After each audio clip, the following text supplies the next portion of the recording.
Good morning, everybody. And they had the state parade. I think we'll kick things off. I just found out Tracy from the library, she's the senior services librarian, she's not feeling well, so she's unable to make it today. So like I've done in the past, we'll figure out what we're going to present today on the fly. That's right. That's what life's all about. So first of all, those celebrating Happy Hanukkah. It was a great event. The deputy, the lieutenant, Sergeant Shipret, Detective Sergeant Croft, and Officer Lucino attended the event at Benai Shalom Sunday night. It was really nice event and huge show of community support. I think there was over 200 people there. So again, we want to wish everyone happy holidays, whatever you may be celebrating, as we enter this season. So I'll be seeing you next month. It'll be Lieutenant Cliff Luce will be presenting after the new year. And what we're going to do is we're going to bring in some folks from the staff to explain their roles and responsibilities and what they do. And then in February, we're going to have the town manager, Christy Williams, and the superintendent, Amber Box, are coming and talk to you about the budget season as it kicks off. And then in March, we're going to have Sergeant Shipret, Greg Shipret's going to come in, and he's going to explain some of the programs that he's working on.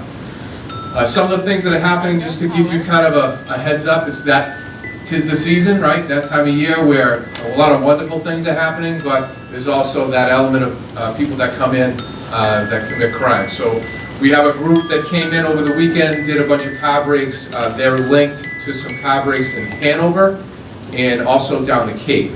So they go to these different gyms and swim clubs and break into cars. So we're reminding everybody again to lock your vehicles. In some of these car breaks, the windows were smashed. Do not leave valuables in plain sight. I mean, it's a crime of opportunity. They see that there and then they break your window and they take it. So they're going to move on to another car if they don't see any valuables, is the hope.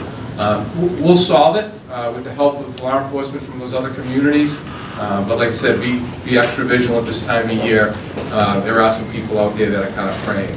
Someone had mentioned here today, if you're looking to buy a gift for someone, you know, the carbon monoxide detectors, you know, very important for people to have in their homes if they don't have them. So a shout out for that.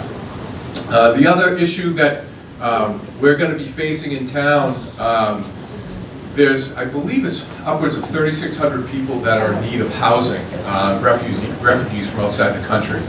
And there's a desperate need for it. So there are two of our hotels in town. We're basically being utilized starting today. People from outside the country are going to be placed there, up to 20 families. So obviously there's going to be some folks in town that are going to be in need and be aware of that.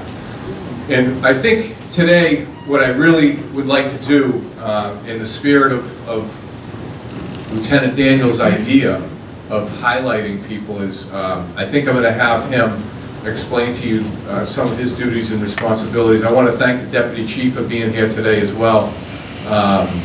You know, the Deputy and I, you know, work very well together, hand in hand, making sure that the department runs very smoothly, and I really appreciate, you know, his support as well. So I'm going to put him on the spot. You've heard from Lieutenant Mike Daniels before. I mean, he's such an eloquent speaker, knowledgeable person, but he's our administrative lieutenant, and he does a far range of duties, and I even want to have him talk about today, you know, we were able to acquire a vehicle for our canine unit. It's a replacement vehicle. It was from Homeland Security. And basically, it's your tax dollars on the federal side, but we're bringing those dollars back into Westboro.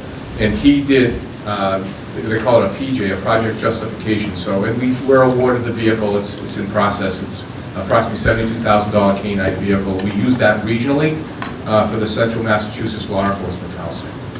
And without further ado, now it's you.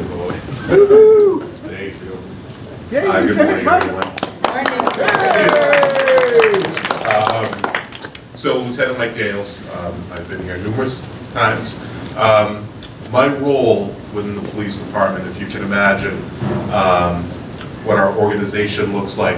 Obviously, we start at the very top with the chief. And then we have our deputy chief who kind of oversees the day-to-day operations. And underneath the deputy chief, we have 3 divisions. So picture, if you will, we have our detective unit, which we call our investigations bureau, and we have a detective lieutenant that is in charge of that section.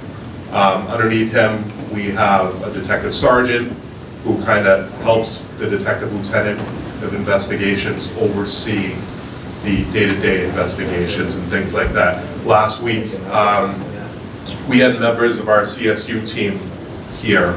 They process evidence, fingerprints, they respond to any scene where evidence needs to be recovered. So that's another section underneath the investigative division. The other division is the operations division, which is overseen by Lieutenant Luce. Lieutenant Luce has been here for a number of years, I think probably about 16 years at this point. But he oversees kind of not the day-to-day, but the sergeants, the first line sergeants who work with the first line employees, the police officers and things like that. So my role is a little different. It's not as dedicated as those 2 different roles, operations and investigations. My role is administrative. And I like to say, if any of you know basketball, right? Tommy, I'm sure you're very well aware of what goes on in the NBA, but you have your utility players, people that, dish off assists. They're not the scorers. They're not scoring the points. They're not, playing the best defense, but they're all around. So my role as administrative lieutenant kind of covers a wide array of things. It's more of a support role for the other divisions, for the chief and the deputy chief. So everyone knows that I do some grant writing. You heard the chief talk about the project that we did for our K-9 officer. We got him a new vehicle. That was one of the things I worked on. The deputy and I work on grants to bring money into the town to support the police department. We've written probably over $500,000 worth of grants at the federal level. Obviously, we're not getting all that money because when you're competing with other police departments across the country, it's very difficult for an agency like Westboro to get that have the resources that we have. It's very difficult to acquire those funds.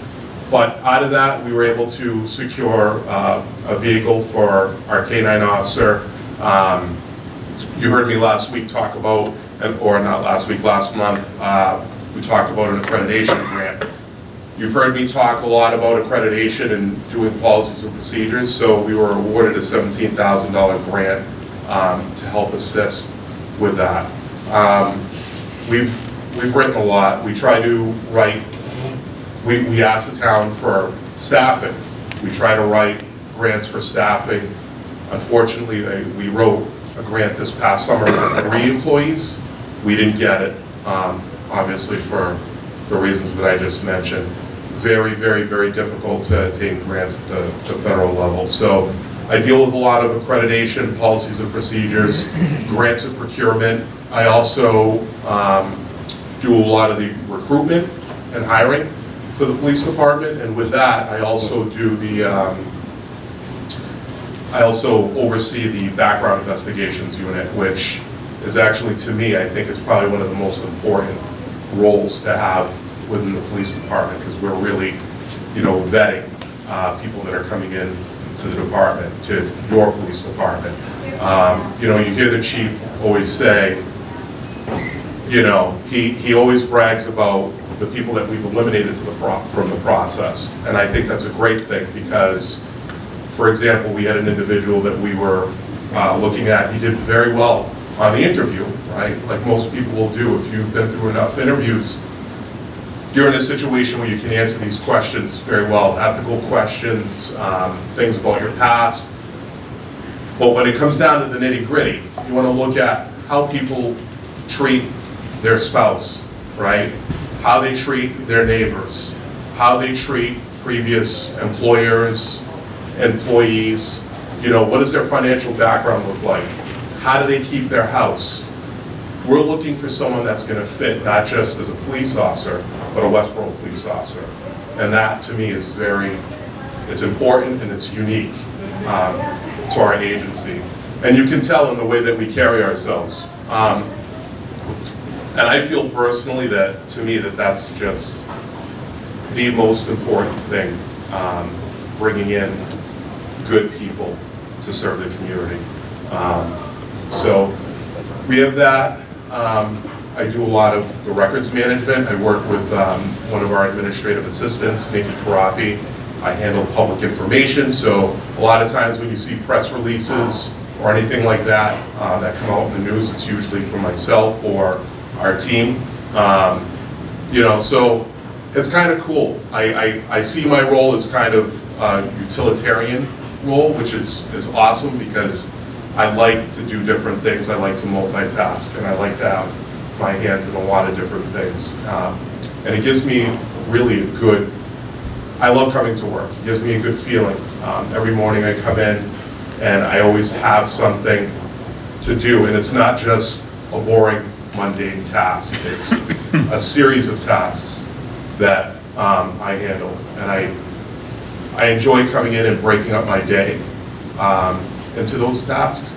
And I know at the end of the day when I go home, everything that I've done for the day is helping the department and making it better. So that's really, I guess, just it. I mean, the chief. Yeah, I also. So it's funny because I do a lot, and there's some things that I forget that I do. But I also manage our body worn camera program, which was another grant that we wrote, and it was actually interesting how that came about because when I first went to grant writing school, I think that was really my first project, and the chief basically was like, and the deputy chief does the same thing too. They'll come in and they'll go, hey, see if you can do this, and I'm like, you know, I look at the paper and I go, okay, half the things we're not even eligible for. But we saw the body-worn camera program a few years ago, and chief goes, hey, I want you to do this. And I'm like, oh, I don't think we're gonna get it. So my mind was already set up. And then once we got rejected the first time, I was like, okay, there's no way I'm not getting this. And we ended up getting over, I think, close to $50,000 in total for our body-worn camera program. I also manage that. That task is very, it's very cumbersome. We process, I think I'm over 70 public information requests and discovery requests. Doesn't sound like a lot at face value, but really when you break down, and I'll give you kind of my workflow of how I work through those things and why it's almost a full-time job by itself.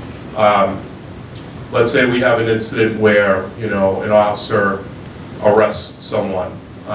Typically, whenever we dispatch an officer to a call, it's usually at least 2 police officers. Depending on the severity of the call, you could have 3, 4, 5 officers, and then, you know, 2 or 3 of them will clear as we, you know, figure out that the incident doesn't require as many officers. But if we have an incident where there's 5 officers that show up, I have to go through all those videos. You know, and especially when the court's requesting information for a case that they're looking to prosecute, I have to go in and make sure that, you know, all the things that we would look at for redaction as far as public record law is removed or covered up. You know, one of the things that really comes up frequently is identifying information for people really not associated, right, with that particular call. So if we come in, you know, an officer goes into someone's house and there's a juvenile there, and they make an arrest, or they're going to charge somebody with a crime, we have to make sure that the child is blurred out. Any identifying information of the child is blurred out. Same thing if we're out on the road. We have people that are witnesses that may not want to, you know, give us a statement, but they saw something and they will tell us something off, you know, off the cuff or, you know, off the record. I have to go in and make sure that, you know, if that's what they're doing or that that's their wish, I have to make sure that those things are either covered up or removed or redacted. So typically, you know, I spend probably maybe 6 or 7 hours a week now. When I first started working on it, we weren't getting as many requests, but those requests were few and far between because we were one of the few agencies in this area that have body-worn cameras. And then when everyone found out that we had them, then all the requests started coming in. But by that time, I figured out how to really get through them quickly just by looking at the particular call and really kind of seeing, we have this, it's like almost like a soundtrack or sound file. I don't know really how else to describe it, but it'll show in the video, maybe at some point I can maybe do a video and show how this is done, but there's usually when I go through some of the videos, I can tell when people are talking because there's a graph and it'll tell me when there's a lot of conversation. So usually I can go and fast forward my frame to that because I know that that specific area is important. In the past it was just, I had to listen to every single thing to make sure, I removed things that didn't need to be there. So, I think that's it. CET. Oh, yeah. Yes, another role of mine. So I also do community engagement. I oversee that. Sergeant Shipwreck really is the person that handles most of it for us. So we get a lot of requests through the community. For example, the Benai Shalom had invited us, the chief, the deputy chief, myself, and a number of officers to attend the menorah lighting event. So basically when I get that request, usually it gets out to Sergeant Shipwreck, and I ask him if, can we get, a couple of officers to see if, anyone's available for this particular day, and then they'll show up. It's interesting too because to me, the fact that I even forgot community engagement is tough because that also is kind of the core of what we are as a police agency. You go around to a lot of municipalities and a lot of departments, they're just actually kind of catching up with what we're doing as far as community engagement, because we know that community engagement, social media, reaching out to the people, doing things, doing shows like this are important. We want people to know what we're doing. We want to connect. Yesterday, the chief and I met with two members of an organization called Westboro Connects. Does anybody know, have heard of Westboro Connects? Yeah, so Westboro Connects is an awesome organization, and we happen to have the same mission, right? We're trying to bring Westboro together. We're trying to bring people, and this is one of my favorite things about just working in a place where I grew up and being a part of this organization. You find like-minded people, and then from that like-mindedness, you create a community, and a community that's bonded. And to me, that's important. Not a lot of police departments are doing that. I'm also proud to say that I grew up here. Deputy Chief Bernardi also grew up here, so you know that, when you see us, you're getting, people that really care about the police department, because we also grew up here, so. I think that's pretty much it. Hey, you're great. So I'll take any questions on anything. I'm trying to be brief with these things, but I have a question. hold on. I don't know if it's specifically for you or if it's Sure. for the chief, but I had heard that there was an incident last week in town about the vaping store, and I was wondering if you had any information about that? So it was actually a Board of Health issue for the state. They just had some products they weren't supposed to have. Oh, okay, so that was the Board of Health. Yeah, it's a Board of Health issue, so they would be best to Oh, handle okay. that. The only reason why I know anything about it is we were called, to the area, just, Yeah, security okay. situation. The other thing I wanted to mention too is that is very important is social media. Our social media team, which there's a bunch of us involved in it, is extremely a critical role. We do a lot of fun stuff too. I don't know if you saw, we have Officer Jingle, Elf on the Shelf right now. We did a post down, Detective O'Brien down in our gym. I like the fact that you made Officer Jingle a she. Yeah, she's a she. And I think she lost the sit-up contest to the abdominal snowman. So it's just kind of cute, you know, some of the things we're doing. But we also, the press release that Lieutenant Daniels talked about, we put that up there as well about, you know, be visual about the car brakes and different things. So if you are not on social media, I'm sure the senior center or we could put a course together to help you. You know, so be careful with it, but it's a good way to kind of keep posted with the different happenings in town. There's a lot of fun stuff on there as well. So are there any, I want to thank Officer Sweeney for coming again, Johnny on the spot, and even though, you know, we didn't go up in Westro, trust me, this is our home, so we love it here as well. But I'm sorry, someone had a question? Yeah? She said, talking about the new K-9 unit? Car. Car. Yeah. The vehicle, yeah. Does that have for the safety of the officers, does it have doors that open Yes. automatically, like if he's in trouble? Yes. I was just Yeah. curious, I have a friend that's a sheriff. Yep, it has a bunch of technology really geared towards the dog. In fact, I don't know if you saw yesterday, up on 495, K-9 vehicle with a state trooper was rear-ended, and the K-9, you know, was injured. And there's Nero's Law that was put into place. The Westboro Fire Department, to my knowledge, is the first ambulance service to transport a K-9. So Westboro Fire Service transported Nero yesterday, so I think that's neat. But there's a bunch of equipment in that car that are really specifically for it. One is, there's actually an alarm system that alerts the officer, let's say in the summer, if the AC goes off and the car goes to a certain temperature. And that's one of the issues with the car is, and this is a Ford Expedition, but it's not speed rated, it's kind of top heavy, so he's got to be careful driving it. He's going to be having a Chevy Tahoe now.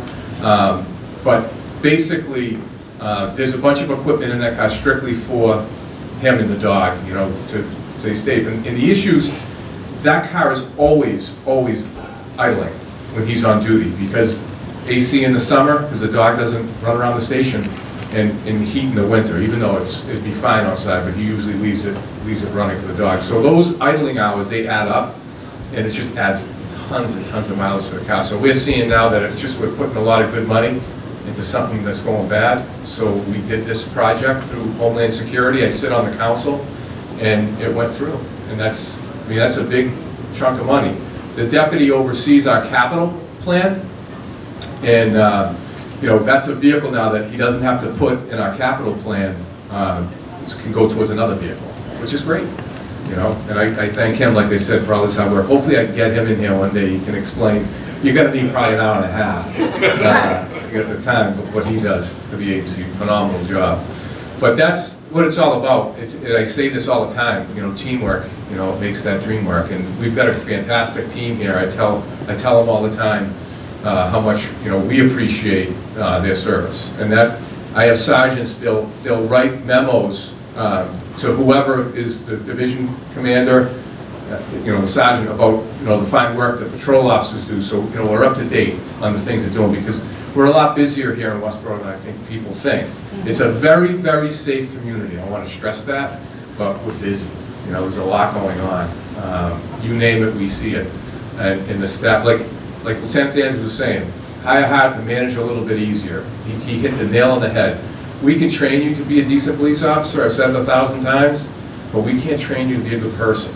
And we just recently rescinded a conditional offer, and it's not, I'm not saying the person's a bad person, but it's not the right person for Westboro. We're looking, like Lieutenant said, and the deputy would say, you know, someone that's very special. We have soon to be 4. Right now we have 3 people in the academy. Right now, because, you know, lateral transfers, you know, we didn't feel they were the right fit. So this is the first time in, I believe, 16 years where we have people in a police academy right now. So that's kind of an update on where we're at. And like I said, we hire by committee. There's patrol officers on the committee, there's supervisors on the committee, myself, the deputy, are on the committee.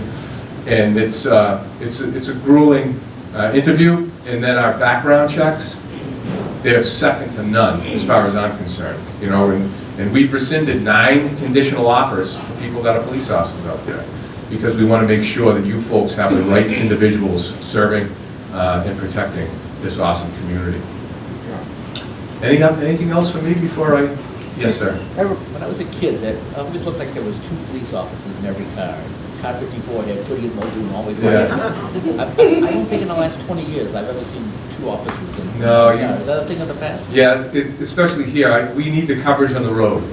So if I have 4 patrolmen, on the road, doubling them up together, it means, if I have 4 calls, or multiple things going on, it's one of those situations where, you really need to have a single officer car. I mean, it'd be nice to have a, dual purpose car that would go to certain calls that you need 2 officers to, but we just don't have the staffing at this point.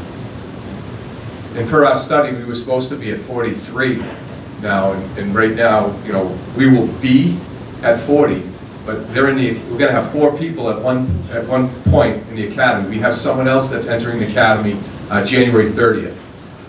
Well, the academy's 6 months long. And then once they come out of the academy, so the 2 that are in the academy now in Linfield, they started in November. And then we have another person that we're hiring that's in the Michigan Community College Academy. They'll all be getting out in April. Well, then it's 3 months of field training. And these are newbies. These are new police, and not lateral transfers that have police experience. These are new officers. So their FTO is going to be really long, lengthy, to make sure they know what they're doing. The good news is, the 3 of the 4 that are in the academy, 1 was our clinician, very familiar with Westboro. 1 was a reserve officer for us, worked details, worked for a sheriff's department. And 1 was a dispatcher for over 10 years with military experience here in Westboro. So those 3 should hit the ground a little sooner. And the 4th is just someone who is basically in the academy that, they're going to get out and they're going to be basically police work 101. We're going to start with the basics. It's going to take a while, for them to get up to speed. And then we'll be at 40. And we were supposed to be at 43. So basically, probably, 9, 10, 11 months from a year from now, they'll all be, in the mix on their own. So we're still somewhat short where we need to be. I saw someone else had a question. Yes. Is there an exam coming up about people starting into the pipeline? I think Officer Level had sent out an email on that. So, I mean, we're not civil service. So if we were to do a test, we do our own test. What we do is we just basically ask for resumes. And like I said, we've been very fortunate with lateral transfers. A lot of departments are having a real tough time, even just through civil service, getting candidates. We don't have that problem. So, but eventually, someday, if we have to have an exam, we would conduct our own exam and hire from there. So, in my opinion, this is just my opinion, right? I'm not speaking for any other chief. I think the civil service system is a broken, antiquated system. I think back in the 60s and 70s, whenever it was put in place, I think, yeah, you needed it back then because you would have these, you didn't have, the ethics commission. You didn't have, labor relations. You didn't have these things for protection. So let's say, for instance, there were police officers. I wrote, your child a ticket, and you're a select person, and my appointment comes up and you don't reappoint me. We have unions now that oversee, that protect police officers.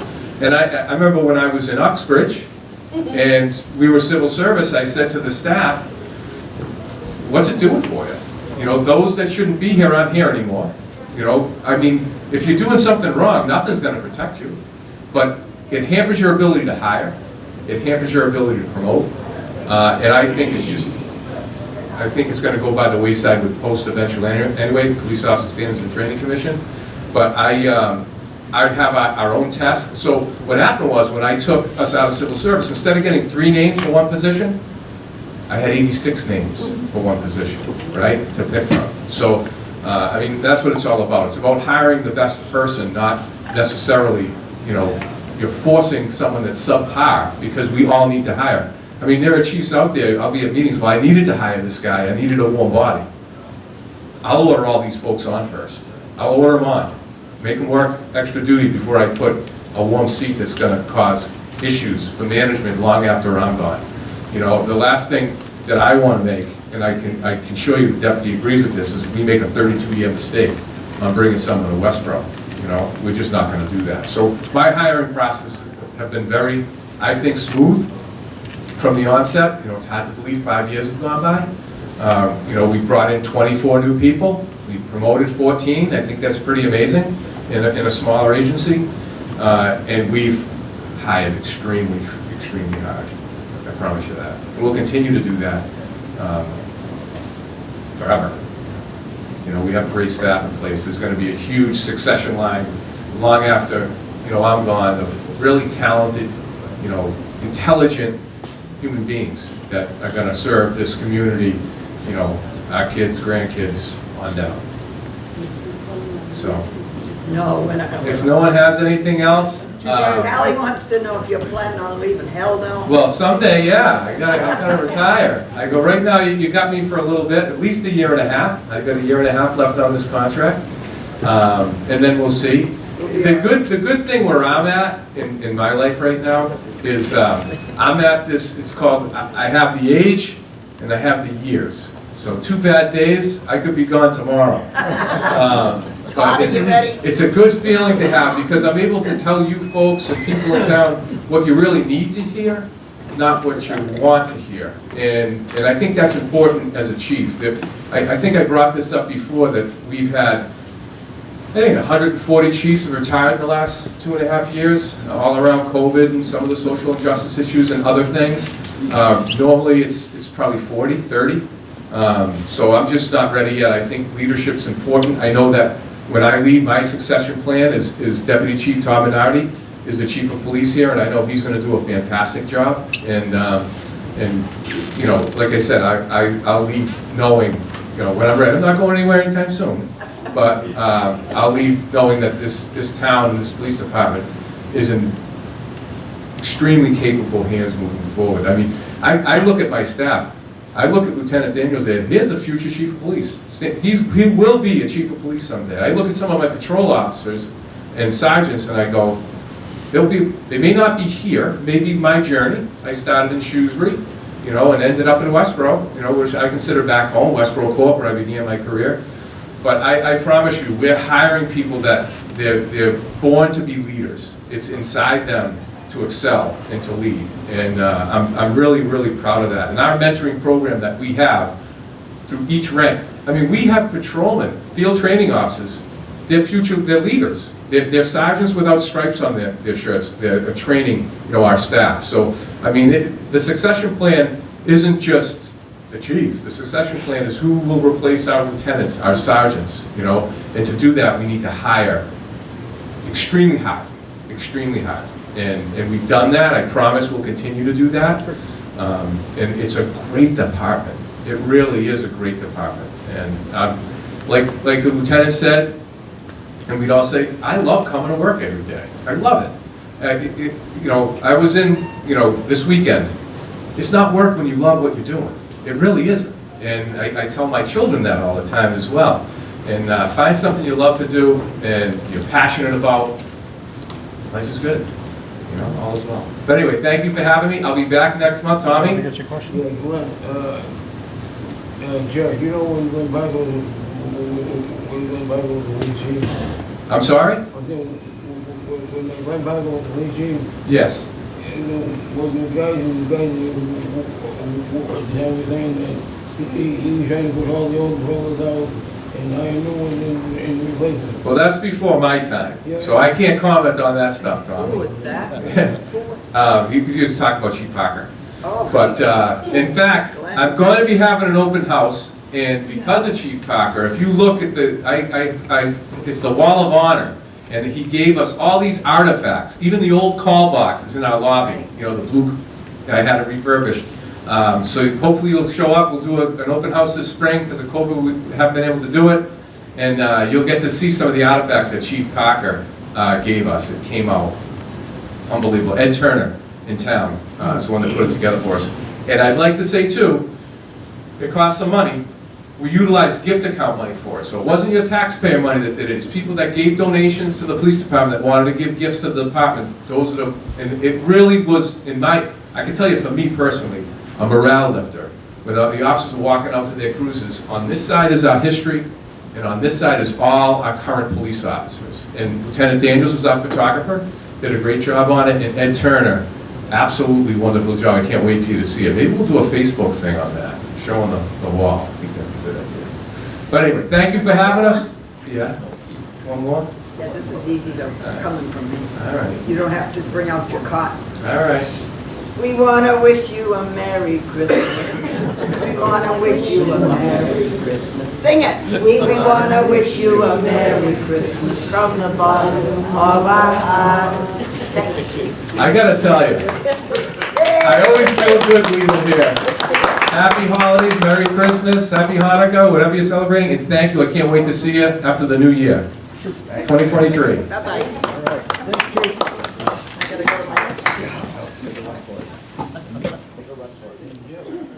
Back to work.